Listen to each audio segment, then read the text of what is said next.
Good morning. आज हम बात करेंगे पौधों में लैंगिक जनन की। पिछली क्लास में हम लोगों ने अलैंगिक जनन के बारे में पढ़ रखा है। अलैंगिक जनन में आपको बताया था कायिक प्रवर्धन, मुकुलन और खंडन। फिर हमने पढ़ा था कि बीजांड का निर्माण कैसे होता है। तो बीजांड का निर्माण किसमें? कवक, फंजाई और मांस में देखा था हमने। फंजाई, मांस और पर्ण में देखा था। ठीक है, तो आज हम देखेंगे कि लैंगिक जनन क्या है और कैसे होता है। तो लैंगिक जनन में मैंने बताया था आप लोगों को कि लैंगिक जनन में नर युग्मक और मादा युग्मक दोनों भाग लेंगे। नर युग्मक और मादा युग्मक दोनों की आवश्यकता होगी। नर युग्मक क्या होगा? तो देखो, जो पौधों में नर युग्मक होगा वो अक्सर करके आप देखोगे फूल में पाया जाएगा इनके। और फूल में जो पुंकेसर होगा, जो पुंकेसर होगा, पुंकेसर ये नर युग्मक होगा। और स्त्री केसर, इसको हम कहेंगे मादा युग्मक। इसी पुंकेसर में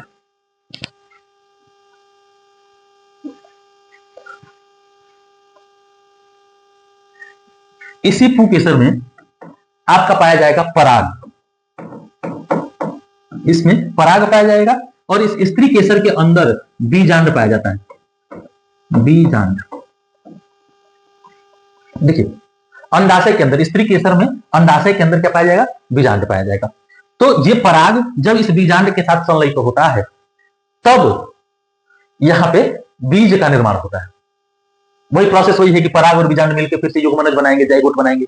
जहां से वहां पे जब हम लैंगिक जनन की बात करेंगे तो वहां शुक्राणु और आपका अंडा मिलके, एग मिलके, अंडाणु मिलके तब बीज का निर्माण करेंगे।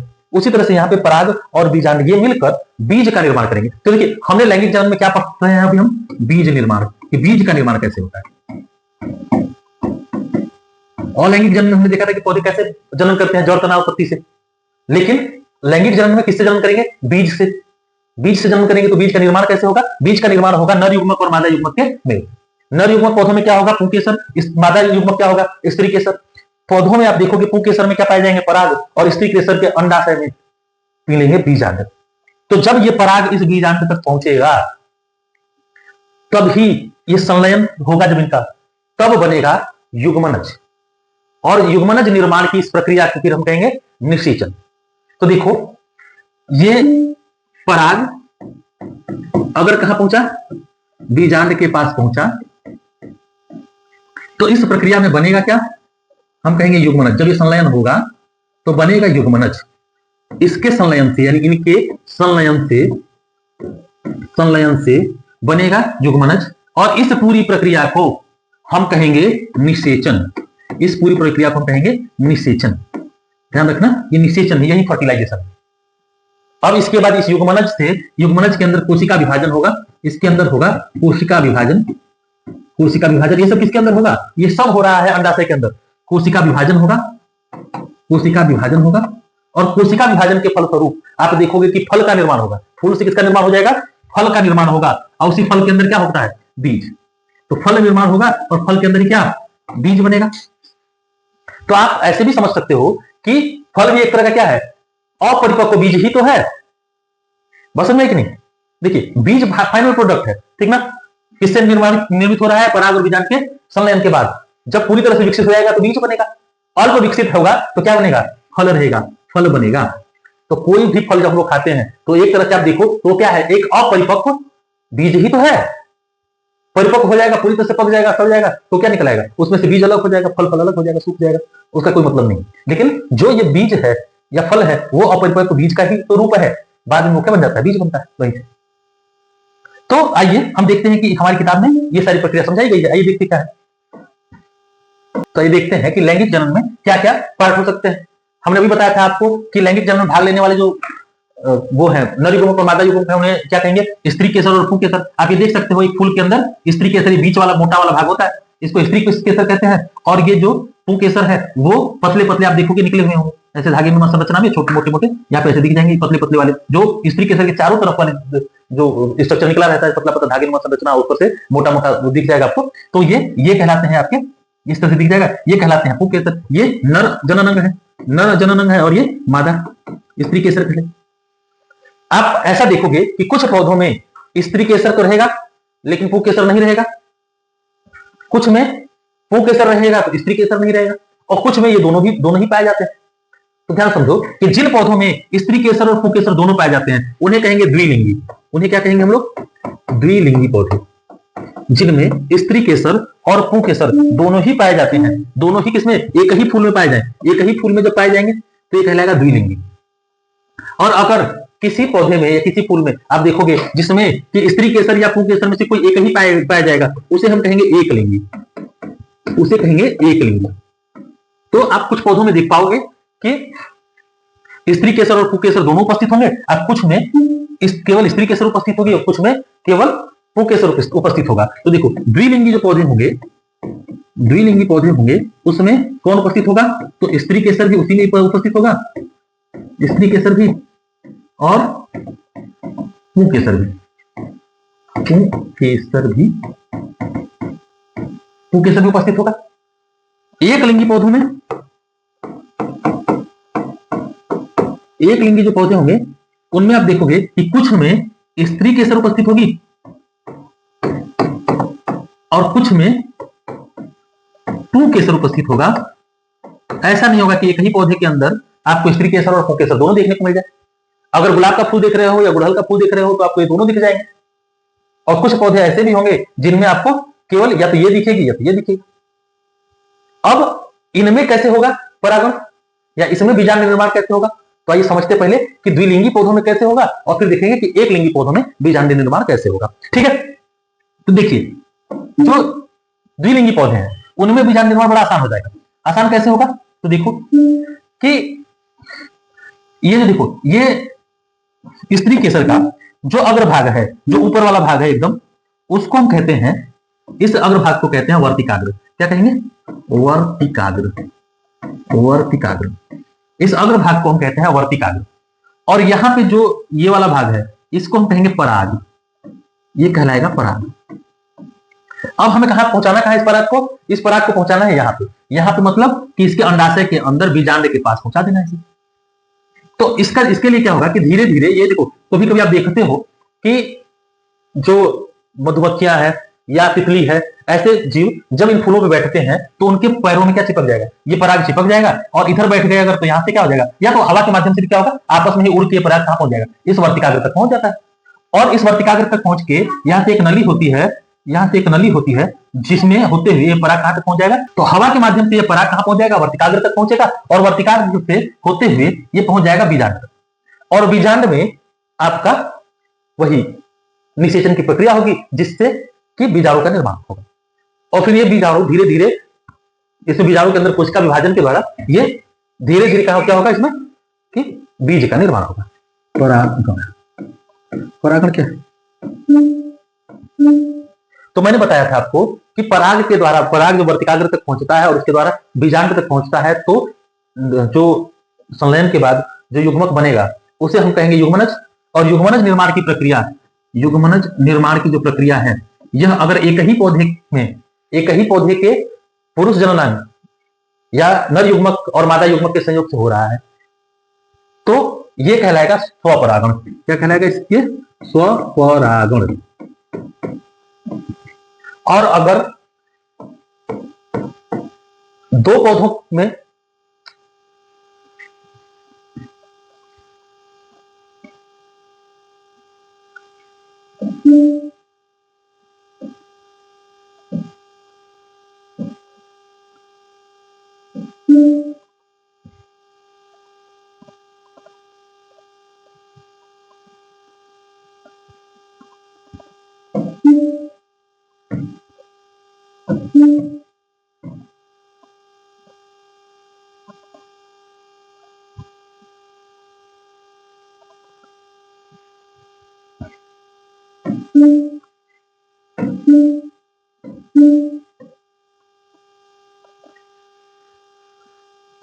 तो बीजांड निर्माण की प्रक्रिया में हमने देखा कि पराग अपने पराग पुंकेसर से कहां तक जाते हैं? वर्तिकाग्र तक जाते हैं या स्त्री केसर के वर्तिकाग्र तक जाते हैं। पराग एक्चुअल में वजन में बहुत हल्के होते हैं, बहुत हल्के होते हैं, तो उड़ के एक स्थान से दूसरे स्थान तक जा सकते हैं या फिर कीटों के द्वारा एक स्थान से दूसरे स्थान तक पहुंचाए जाते हैं। तो हवा के द्वारा भी क्या होगा? वायु, कीट और जल के माध्यम से क्या होगा? ये वर्तिकाग्र पर स्थानांतरण होता है। तो अगर पराग का स्थानांतरण अपने ही पौधे के वर्तिकाग्र पर होता है, यानी हम ये कहें कि अगर किसी पराग का स्थानांतरण अपने ही पौधे के वर्तिकाग्र तक होगा तो उसे कहेंगे हम लोग स्वपरागण। क्या कहेंगे? स्वपरागण। स्वपरागण से पहले ये बात समझ लीजिए, परागण क्या है तो मैंने बताया था कि पराग का कहां तक पहुंचना, वर्तिकाग्र के माध्यम से होते हुए बीजांड तक पहुंचना और बीजांड को क्या करना, फर्टिलाइज करना या बीजांड में बीजाणु का निर्माण करने की प्रक्रिया, ये कहलाती है आपकी परागण। मैंने बताया था। अब ये परागण में क्या होगा कि अगर ये पुंकेसर से जो पराग है अपने ही वर्तिकाग्र पर स्थानांतरण हो रहा हो, अगर किसी पौधे में उसी के पराग का क्या हो रहा हो, स्थानांतरण हो रहा हो, पौधे के वर्तिकाग्र में उसी के पराग का क्या हो रहा हो, स्थानांतरण हो रहा हो, तो ऐसे परागण को हम कहेंगे स्वपरागण। आप देखो इधर लिखा भी होगा इसमें कि परागकण, देखिए होगा क्या, परागकण हल्के होते हैं, जब हवा बहती है तो उड़कर वर्तिकाग्र तक पहुंच जाती है। या कीटों को फूलों पर घूमते फिरते जरूर देखा होगा, परागकण इनके शरीर के भागों जैसे पैरों पंख पर चिपक जाते हैं और वे जब वर्तिकाग्र पर पहुंच जाते हैं तो परागकण वर्तिकाग्र के चिपचिपा होने के कारण उससे चिपक जाते हैं। इस प्रकार परागकण अपना सफर वर्तिकाग्र तक करता है। परागकण का वर्तिकाग्र तक आना परागण कहलाता है। बस में तो पराग का वर्तिकाग्र तक आना ही क्या है, परागण है। और जब परागकण अपने ही फूल के वर्तिकाग्र तक सफर करता है तो इसे स्वपरागण कहते हैं। अगर परागकण अपने ही फूल के वर्तिकाग्र तक सफर करेगा, पहुंचेगा, तो इसे हम कहेंगे स्वपरागण। मतलब कि ये परागण, जब पराग अपने ही स्त्री केसर के कहां तक पहुंच जाए, वर्तिकाग्र तक पहुंच रहा है, तो वो कहलाएगा स्वपरागण। और जब पराग दूसरे फूल के या दूसरे पौधों के फूलों के वर्तिकाग्र तक हो या अपनी ही जाति के दूसरे पौधे के फूलों के वर्तिकाग्र तक हो, तो इसे पर परागण या क्रॉस पॉलिनेशन कहते हैं। आप इसको चित्र की सहायता से भी समझ सकते हो कि देखो यहां पे ये इस फूल का पराग इस भौरे के द्वारा कहां तक पहुंचा, इसी फूल पर पहुंच रहा है, तो ये कहलाएगा स्वपरागण। और इस फूल का पराग दूसरे पौधे के फूल तक पहुंच रहा है इस भौरे के कारण, तो ये कहलाएगा पर परागण। इतनी बात समझ में आ गई है तो आइए आगे बढ़ते हैं। अब निषेचन की प्रक्रिया जो है वो बता रखा है मैंने कि निषेचन क्या होगा कि ये परागकण कहां वर्तिकाग्र से होते हुए कहां तक पहुंचेंगे, ये वर्तिकाग्र से होते हुए अंडाशय तक पहुंचता है और अंडाशय में युग्मनज निर्माण होता है। बीजाणु, देखिए ये बीजांड है, जब बीजांड तक पहुंचेगा, जब ये परागकण बीजांड तक पहुंचेगा तो इस अंडाशय के अंदर ही बीजाणु का निर्माण होगा। तो ये बीजाणु का निर्माण होगा। देखिए आप जब यहां पहुंचाइए पराग इसके माध्यम से, तो आप देख रहे हो ये बीजाणु या युग्मनज, जिसको हम कहते हैं युग्मनज या बीजाणु का निर्माण होगा। यही बीजाणु निर्माण की प्रक्रिया को कहते हैं हम लोग निषेचन। आपको पहले ही मैं बता चुका हूं, ठीक है।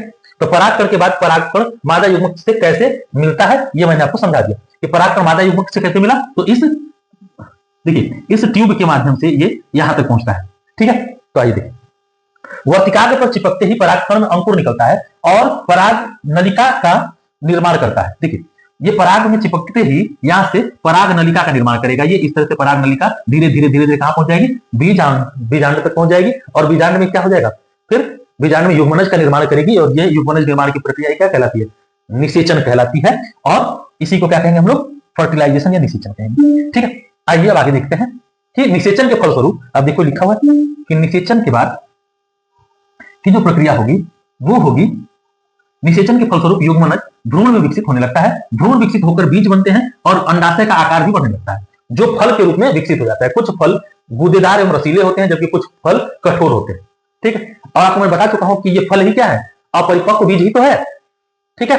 अब आइए जो देखिए, तो ये हो गया हमारा जो लैंगिक जनन का प्रोसेस है।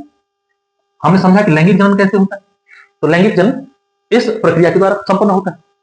अब एक टॉपिक और बनता है आपका कि बीजों का प्रकीर्णन, ये क्या है। तो देखिए ये बीज निर्माण की प्रक्रिया हमने बहुत अच्छे से समझी कि बीज निर्माण कैसे हुआ और बीज निर्माण के बाद उससे कैसे पौधे बनते हैं, इसकी प्रक्रिया समझते हैं।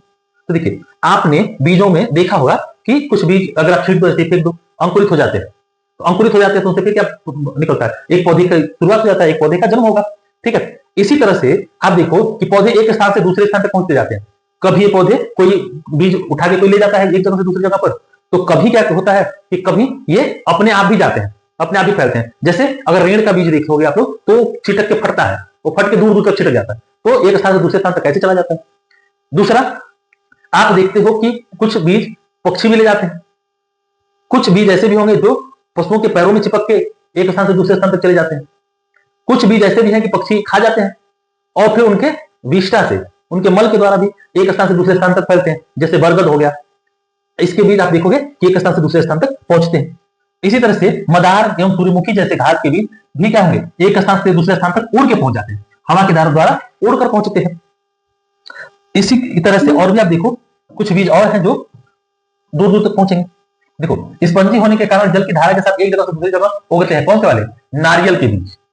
तो नारियल का आवरण कैसा होता है? स्पंजी होता है। तो नारियल पानी में गिरा, सूखा और एक स्थान से क्या हो गया, बढ़ते बढ़ते बढ़ते पता चला दूसरे स्थान पे कहीं और जाके उग गया। तो इस तरह से बीजों का क्या हुआ? प्रकीर्णन। प्रकीर्णन का मतलब है बिखराव, ध्यान रखना। प्रकीर्णन का मतलब है फैलाव, बिखराव। तो बीज एक स्थान से दूसरे स्थान तक कैसे पहुंचते हैं, ये तरीका होगा। ठीक है। इसी तरह से पीपल और बरगद के पेड़ कैसे पहुंचेंगे? तो पक्षी क्या करेगा, खाएगा उनके बीजों को, ठीक, और फिर किसी और की छत पे जाकर क्या करेगा, विष्ठा करेगा, मल कर देगा। वहां पे देखोगे कि छत के ऊपर पेड़ उग गया। तो ये कैसे होता है? ये बीजों के प्रकीर्णन से ही हो पाता है। ठीक है। तो इस तरह से ये बीज उग कर नए पौधों में विकसित हो जाते हैं और इस तरह से नए पौधे का जन्म होता है। तो दूसरी जाति के पौधे अच्छा, क्या आपने किसी वृक्ष पर दूसरे जाति का पौधा उगा हुआ देखा है? तो आप देखना आम के ऊपर कभी कभी बरगद का पेड़ उगा हुआ दिख जाता है, कभी आम के ऊपर पीपल का पेड़ उगा हुआ दिख जाएगा तुम्हें, कभी किसी और पेड़ के ऊपर कोई और पेड़ का, कोई और ही वृक्ष का पौधा उगा हुआ दिख जाएगा। तो ये प्रकीर्णन की वजह से ही होता है। चलिए, तो आज के लिए हम लोग रहने देते हैं। मुझे लगता है ये टॉपिक हमारा समाप्त भी हो गया होगा। ठीक है। हाँ, कुछ देखिए, कुछ फल चटक पर फटते हैं जिससे आवाज निकलती है और आपने रेंडी या अरंडी जिसको कहते हैं हम लोग, उसके फूल को भी देखा, फल को भी देखा होगा, वो भी क्या होता है, फट जाता है और फट के दूर दूर तक अपने बीजों का बिखराव करता है। तो इस तरह से बीजों का प्रकीर्णन होता है। तो बीजों का प्रकीर्णन क्या है कि बीज के एक स्थान से दूसरे स्थान तक पहुंचने की प्रक्रिया को हम कहेंगे प्रकीर्णन। प्रकीर्णन कैसे कैसे हो सकता है? तो प्रकीर्णन होगा पशुओं के द्वारा, पक्षियों के द्वारा, कभी कभी बीजों के फटने के द्वारा, और नदी और हवा में बहकर भी बीजों का प्रकीर्णन होता है। तो आज के लिए हम रहने देते हैं। मुझे उम्मीद है कि आप लोगों को ये टॉपिक समझ में आया होगा। Thank you.